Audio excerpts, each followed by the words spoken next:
Genna Maria o Genna e Mari? Andiamo alla scoperta del tesoro archeologico di Villanova Forru.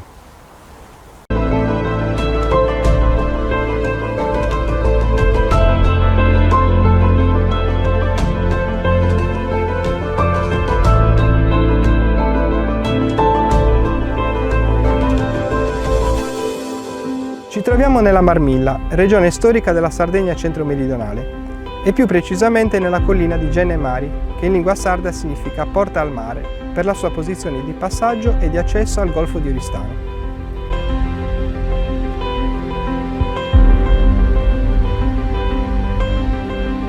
Nel corso del XVIII secolo, durante il Regno Sardo Piemontese, il toponimo, come accaduto per tante località dell'isola, verrà modificato e questa collina prenderà il nome di Genna Maria. Da qui, siamo a 408 metri sul livello del mare, si può ammirare un panorama mozzafiato, che spazia dalle giare di Gesturi e di Sidi a nord, al Monte Arci a ovest, fino al Golfo di Cagliari a sud-est, visibile in giornate particolarmente limpide. Una posizione insomma privilegiata per le genti nuragiche, che intorno al Bronzo Medio, siamo nel 1750 a.C., fondarono un articolato edificio nuragico. Il nuraghe rimarrà sepolto per secoli e secoli e questa collina verrà utilizzata per la coltivazione del grano. Durante la Seconda Guerra Mondiale in questa collina verrà impiantata una postazione antiaerea tedesca. Per svelare i segreti che si celano sotto la collina di Genna e Mari bisognerà aspettare il 1969, quando, grazie all'intuizione di Giovanni Pugetti, poi sindaco di Villanova Forru, prenderanno il via le prime ricerche archeologiche. Attraverso la collaborazione con l'Università di Cagliari e la Soprintendenza, inizieranno i primi scavi che in poco tempo metteranno in luce un complesso articolato di torri e un esteso villaggio tutto attorno.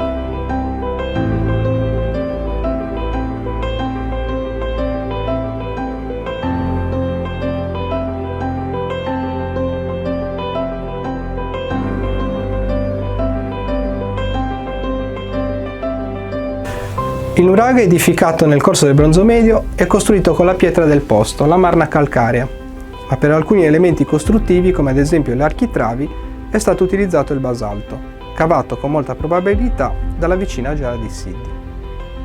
Il monumento si articola in una torre centrale e tre torri periferiche raccordate tra loro da un cortile, uno spazio a cielo aperto dove era presente un pozzo cisterna.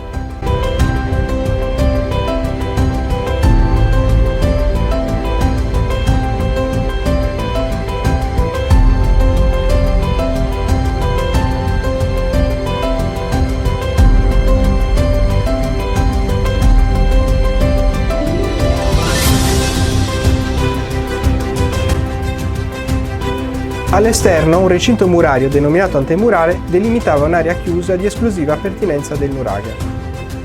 L'antemurale è dotato di due ingressi, di cui uno solo ancora visibile nel versante sudorientale e di 4 torri residue.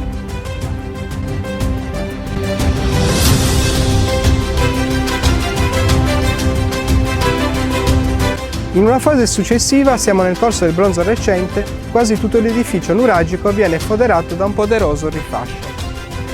L'ipotesi più plausibile è che la marna, che a causa degli sbalzi termici tende a lesionarsi, abbia costretto i nuragici a un intervento urgente di conservazione, allo scopo di evitare cedimenti strutturali. Probabilmente per questa operazione i costruttori utilizzarono i conci prelevati dal vicino antemurale.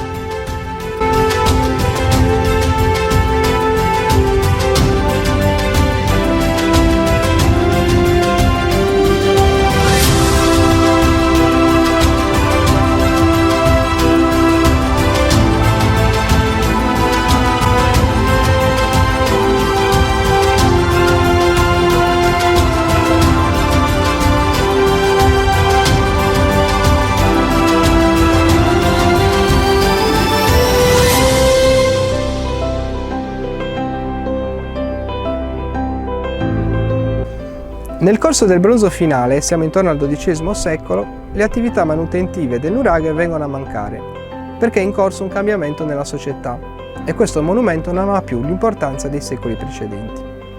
Nella prima età del ferro, siamo intorno al X secolo a.C., il nuraghe è ormai caduto in disuso, ma ciò non toglie che gli sia riconosciuta ancora una valenza simbolica. È durante questa fase che si sviluppa tutto attorno al monumento un villaggio articolato di capanne.